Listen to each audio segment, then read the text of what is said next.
ከሌሎች ኢትዮጵያውያን ኃይሎች ጋር የምናደርገውን የትግል አጋርነትና ቅርርብ መልክ ለማስያዝ የአማራ ፋኖ በከፍተኛ ትጋት እየሰራ ነው።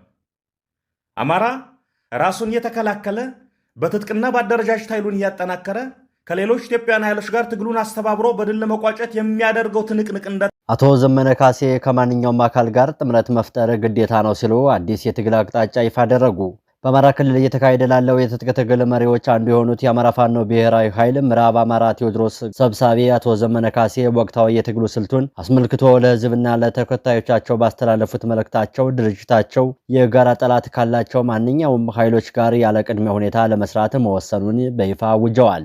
ጤና ይስጥልን። በዚህ መሰናዳችን የአማራ ፋኖ በጎጃም አርበኛ ዘመነ ካሴ አንዳንድ ነገሮች እስካወጣ ወቅታዊ መግለጫ በስተጀርባ ያሉትን ቁልፍ ነጥቦች እንመረምራለን። አርበኛው በዚህ መግለጫው የአማራ ሕዝብ የህልውና ትግል የደረሰበትን ምዕራፍ፣ ስለ ትብብርና ስትራቴጂካዊ ግንኙነቶች ያለውን አቋም እንዲሁም የገዢውን አካል የመጨረሻ ጣፈንታ ምን ሊሆን እንደሚችል ከታሪክ ጋር በማመሳከር ትንታኔ ሰጥቷል።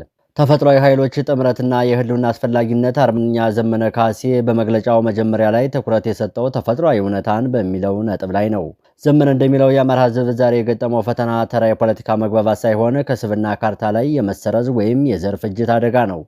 በዚህ መነሻነት ህዝቡ ከማን ጋር መተባበር አለበት፣ ወዳጅ ውስጥ ማን ነው የሚለውን የመወሰን መብት ያለው ራሱ የአማራ ህዝብ ብቻ እንደሆነ ይሞግታል። አርበኛው በግልጽ እንዳስቀመጠው እሳት ውስጥ ያለ ህዝብ ከቃጠሎ ለመውጣት የትኛውንም አይነት እርምጃ ቢወስድ ሁሌም ልክ ነው በሚል ነው።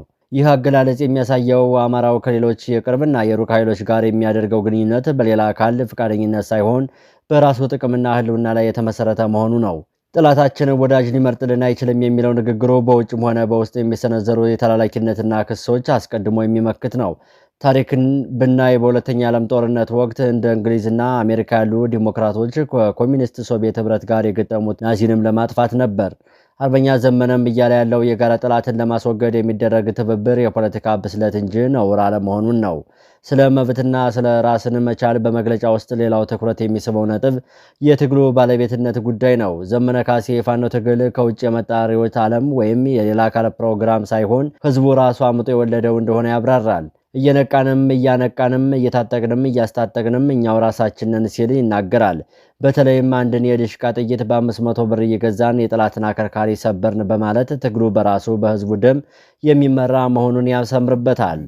ይህ የሚያሳየው ትግል ወደ ኋላ የማይመለስና በውጭ ጫና የማይቆም ህዝባዊ መሰረት እንዳለው ነው። የናዚም ንጽጽርና የታሪክ ምስክርነትን እንደማጣቀሻ የጠቀሰው አርበኛ ዘመነ ካሴ ባወጣው በዚሁ መግለጫው የናዚንና ጀርመንን የጭፍጨፋ ካምፕን በምሳሌነት ያነሳል። ይህ ንጽጽር ዝም ብሎ የተመረጠ አይደለም። በናዚዎች እጅ 1 ሚሊዮን የሚጠጉ አይሁዶች ያለቁበትን የታሪክ ጠባሳ በማስታወስ ዛሬ በአማራ ህዝብ ላይ እየደረሰ ያለው ግፍ ከዚህ የማይተናነስ መሆኑን ለመጠቆም ነው። ዘመነ ካሴ እንደሚለው አይሁዶች ከጭፍጨፋው ለመትረፍ መሳሪያ አንስተው ቢፋለሙ ወይም ከሌሎች ጋር ቢተባበሩ ነው። ካልሆነ ዛሬ አማራ ህዝብ ላይ ጥቁርና የዘር ፍጅት እየፈጸሙ ባሉት በዚህ ወቅት መተባበርና መታገል እንዴት ይሆናል ሲል ይጠይቃል። እዚህ ጋር አርበኛው የገዢውን አካል አመራሮች ከሂትለርና ከፕሮፓጋንዳ ባለሙያው ጆሴፍ ጎበዝ ጋር ያነጻጽራቸዋል። ሂትለር መጨረሻው ሲቃረብ ራሱን እንደገደለና ፕሮፓጋንዳው እንዳልታደገው ሁሉ የዛሬዎቹ ባለስልጣናትም በዳንኤል ክብረት ቅጥፈትም ሆነ በቱርክ ድሮን ከውድቀት አይድኑም የሚል ጠንካራ ትንቢታዊ ማስጠንቀቂያን አስቀምጧል። ባንዳና ባዳ የሚሉት ትርጓሚዎች በመግለጫው መጨረሻ አካባቢ አርበኛ ዘመነ ካሴ የባንዳነት ትርጉም ላይ አዲስ መነጽር ያቀርባል። ብዙ ጊዜ ተቃዋሚዎች ባንዳ ተብሎ ቢፈረጁም ዘመነ ግን እውነተኛው ባንዳ የራሱን ህዝብ በድሮን የሚጨፈጨፍ ሀገሩን ለውጭ ኃይሎች ጥቅም አሳልፎ የሚሰጠውና ለዱባይ ወርቅ ቆፋሪነት ያደረ አካል መሆኑን ይገልጻል። ባንዳና ባዳ የበቀለበት አፈር ላይ ጥላቻ ያዳብረው የራሱን ስጋ ቆልቶ የሚበላው አብይ አህመድ ነው በማለት ይህ ክደት ቁንጮ የመንግስት አመራሩ ራሱ መሆኑን ይሞግታል። የወደፊት ዕጣ ፈንታና የክልሉን ጦርነት ወዴት ያመራል በሚለው ጉዳይ ላይ ከአርበኛ ዘመነ ካሴ መግለጫ መረዳት እንደሚቻለው የክልሉ ጦርነት ወደማያዳግም ወሳኝ ምዕራፍ እየተሸጋገረ ነው። ጦርነቱ አሁን ከመከላከያ ጋር ብቻ ሳይሆን ከገዢው አካል ስነልቦናዊና ፕሮፓጋንዳ መዋቅር ጋር ጭምር የሚደረግ ነው። ዘመነ ማዕበል ወደ ጓዳ ሲገባ ሲል የገለጸው የፋኖ ትግል ወደ መሃል እየተቃረበ መሆኑን፣ የመንግስት መዋቅር እየተናጋ መምጣቱን ነው። ወደፊት የሚኖረው ሂደት የኃይሎች አሰላለፍ የሚቀየርበት ይሆናል።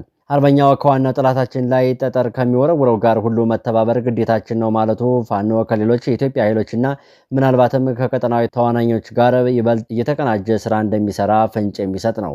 ይህ ደግሞ በክልሉ ያለውን ጦርነት ወደ ሀገር አቀፍ የለውጥ ማዕበል የመቀየር አቅም አለው እንደማለት ነው። እንደ አርበኛ ዘመነ ካሴ ትንታኔ የገዢው አካል መጨረሻ ልክ እንደ ናዚዎች ውድቀት የሚታይ ሲሆን የድሮን ጥቃትም ሆነ የቃላት ጦርነት ህዝባዊ ወያኔን ወይም ናዚንም እንዳልታደጋቸው ሁሉ የዛሬውም ስርዓት እንደማያድነው በጽኑ ያምናል። ትግሉ የሚቆመው የአማራ ሕዝብ ህልውና ሲረጋገጥና ጥቁር ናዚዎች ከስልጣን ተወግደው ፍትህ ሲሰፍን ብቻ መሆኑን መልእክቱ ያስረዳል። ዘመነ ካሴ በመግለጫው መጨረሻ ላይ ቅንነት የአዲስ ትውልድ ፍልስፍና ነው ይላል። ይህ ትግሉ በክፋትና በጥላቻ ላይ ሳይሆን በፍትህና በህልውና ላይ የተመሰረተ መሆኑን የሚያመላክት ነው። አንድ አማራ እስከ ምጽአት አማራ የሚለው መፈክርም ትግሉ የዘመናት ግዴታ መሆኑን የሚያመላክት ሲሆን በአጠቃላይ መግለጫው ለደጋፊዎች ብርታትን፣ ለጠላቶቹ ደግሞ ማስጠንቀቂያን፣ ለዓለም አቀፉ ማህበረሰብ ደግሞ የትግሉን ፍትሐዊነት የሚያስረዳ ሰነድ ነው። የአማራ ክልል ጦርነት አሁን ላይ ወደ ግልጽ ወታደራዊ የሚያስረዳ ሰነድ ነው። የአማራ ክልል ጦርነት አሁን ላይ ወደ ግልጽ ወታደራዊና ፖለቲካዊ ድል እያመራ መሆኑን የአርበኛው ንግግር በልበ ሙሉነት ያረጋግጣል። በአሁኑ ወቅት በመንግስት በኩል በተለያዩ የክልሎች ከተሞች ህዝባዊ ውይይቶች እየተካሄዱ ይገኛሉ። ሆኖም አርበኛ ዘመነ ካሴ በመግለጫው ላይ እንደጠቆመው እነዚህ ውይይቶች ከህዝቡ እውነተኛ ብሶትና ፍላጎት ይልቅ የመንግስትን የፕሮፓጋንዳ ፍጆታ የታከኩ ናቸው። ህዝቡ በውይይት መድረኮች ላይ የሚያነሳቸው መሰረታዊ ጥያቄዎች የደህንነት ዋስትና ማጣት፣ የሰላም እጦትና የፍትህ መጓደል ተገቢውን ምላሽ ከማግኘት ይልቅ የፖለቲካ ማጥመቻ እየሆኑ መምጣታቸው ይታያል። ይሁን እንጂ ጦርነቱ በማህበረሰብ ላይ እያደረሰ ያለው ችግር አሁን ላይ እጅግ አሳሳቢ ደረጃ ላይ ደርሷል። የሰው ህይወት ከመጥፋቱ ባለፈ ክልሉ ላይ እየደረሰ ያለው የኢኮኖሚ ውድመት ዳግም ለመመለስ ዓመታትን ምናልባትም አስርተ ዓመታትን ሊፈጅ እንደሚችል የሚገመት ነው። ገበሬው ምርቱን ማምረትና መሸጥ ባለመቻሉ፣ ነጋዴው መንቀሳቀስ በመከልከሉ የክልሉ ኢኮኖሚ ሽባ ሆኗል። ትምህርት ቤቶችና ጤና ጣቢያዎችና ሌሎች መሰረተ ልማቶች በጦርነት ምክንያት ስራ ካቆሙ ዓመታቶች አልፈዋል። ይህም ትውልዱን ለድንቁርናና ለመሃይምነት በሽታ እየዳረገው ይገኛል። በየቀኑ የሚሰማው የድሮንና የመሳሪያ ድምፅ እንዲሁም የንጹሃን መፈናቀል በማህበረሰቡ ላይ ጥልቅ የሆነ የስነ ልቦና ስብራትም እየፈጠረ ነው። ይህ የከፋ ችግር እንዲቆምና የህዝቡን ህልውና እንዲከበር የሚከተሉት ነጥቦች እንደ መፍትሄ መወሰድ አለባቸው ብሎ አርበኛ ዘመነ ካሴና የትግሉ መሪዎች ያምናሉ። ሰላም የሚመጣው ታጥቆ የወጣውን ፋኖ በማሳደር ሳይሆን ህዝቡን ለትጥቅ ትግል ያስገደዱትን የመዋቅርና የማንነት ጥያቄዎችን በግልጽ በመቀበልና ስር ነቀል የፖለቲካ ለውጥ በማድረግ ብቻ ነው። በዳንኤል ክብረትና መሰሎቹ የሚነዙ የጥላቻና የቅጥፈት ትርክቶች ቆመው ለህዝቡ እውነተኛ ድምፅ ትኩረት መስጠት ያስፈልጋል። ዘመነ ካሴ እንደገለጸው ሁሉም የለውጥ ኃይሎች የጋራ ጠላታቸውን በመለየትና ተባብረው በመቆም ስርዓቱን ለድርድር ወይም ለለውጥ ማስገደድ ይኖርባቸዋል። የክልሉ ጣፈንታ በህዝቡና በህዝባዊ ኃይል ወይም ፋኖ ይሁንታ እንጂ ባዕዳና በባንዳዎች ፍላጎት መወሰን እንደሌለበት መላው የፋኖ አባላት አስረግጠው ይናገራሉ። ለአሁኑ በዚህ እናበቃለን። ቸር ያቆየን።